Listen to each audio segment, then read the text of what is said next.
Merci de nous rejoindre. Bonjour à tous. Pour commencer, les activités du président de la République de Côte d'Ivoire. Le chef de l'État, Alassane Ouattara, est rentré hier à Abidjan. Le président de la République, Alassane Ouattara, a pris part au sommet extraordinaire des chefs d'État et de gouvernement de la Communauté économique des États de l'Afrique de l'Ouest, la CEDEAO. À l'ordre du jour, la situation socio-politique au Mali. Le sommet extraordinaire des chefs d'État et de gouvernement de la Communauté économique des États de l'Afrique de l'Ouest a justement pris des sanctions contre le Mali. En effet, le pays a été suspendu de toutes les instances de la CEDEAO. L'institution ouest-africaine a également appelé à la nomination dans les prochains jours d'un Premier ministre civil. La lutte contre le coronavirus en Côte d'Ivoire. Le pays a reçu récemment 25 000 doses de vaccins du groupe pharmaceutique suédo-britannique AstraZeneca. Ces vaccins ont été réceptionnés par le ministre de la Santé, de l'Hygiène publique et de la couverture maladie universelle, Pierre Demba. À noter que c'est la deuxième fois que la Côte d'Ivoire reçoit des vaccins, et cela après les 504 000 doses reçu le 26 février dernier. Toujours en Côte d'Ivoire, comment lutter contre les maladies virales du manioc? Le centre régional WAVE a été inauguré il y a quelques jours à l'université Félix Houphouët-Boigny dans la commune de Cocody. Cette structure va justement permettre de lutter contre les phytopathogènes transfrontaliers. Découvrons-la dans ce reportage signé Noël Gnagno. Le manioc, un tubercule consommé partout en Afrique. Un pays comme le Nigeria, plus de 180 millions d'habitants, 80% de la population qui dépend du manioc pour son alimentation quotidienne. Au Gabon, ils utilisent les feuilles plus que nous. En Ouganda, c'est le manioc. En Côte d'Ivoire, le manioc est le deuxième produit le plus consommé après l'igname. Il a supplanté le riz avec une consommation de 110 kg par an et par personne.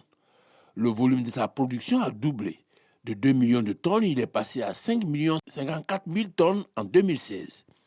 Seulement voilà, ce tubercule est menacé. Il y a une maladie qui s'appelle la strie brune du manioc. C'est une maladie virale qui est en train de se propager depuis l'Afrique de l'Est vers l'Afrique de l'Ouest. Cette maladie est actuellement en Afrique centrale. Ce n'est pas est-ce qu'elle va venir? La question c'est quand elle arrivera, serions-nous prêts? D'où la coalition des politiques et des scientifiques de l'Afrique de l'Ouest et du Centre ce jeudi 27 mai.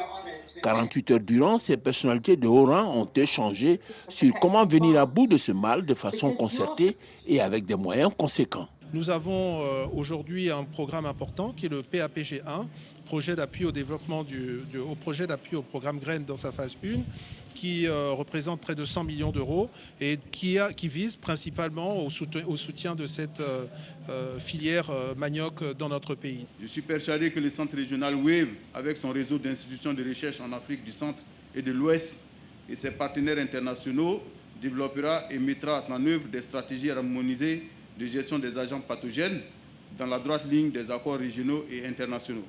Pour enraciner cette coalition, le programme Central and West African Virus Epidemiology, en abrégé WAVE, a ouvert ses portes au bénéfice des scientifiques de 10 pays d'Afrique de l'Ouest et du Centre. Ce programme lancé en 2015 est financé par des bailleurs de fonds, dont la fondation Bill and Melinda Gates. L'armée sénégalaise a mené hier des opérations et bombardements en Casamance, dans le sud du pays, théâtre d'une des plus vieilles rébellions africaines en activité. Les bombardements visaient des positions du chef rebelle, César Atoute Badiate, à la tête d'une des factions du mouvement des forces démocratiques de Casamance, le MFDC.